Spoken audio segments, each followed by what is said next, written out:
higugma pag-ayo sa Dios ang kalibutan, gihatag niya ang iyang bugtong anak aron si bisan kinsa nga motuo kaniya dili malagdas ug dili makabaton sa kinabuhing katapusan.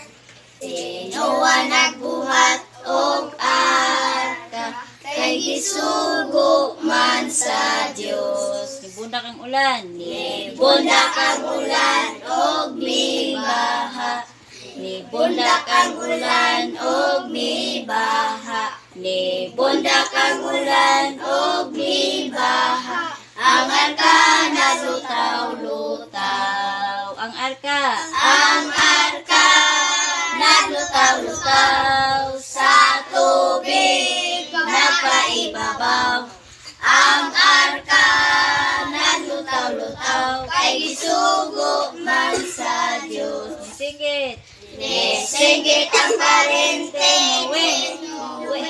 Noe pasakyame kay malumos nami. Nagtubang si Noe sa iyang parente. Ang arka nasarado na. Genesis 1:27.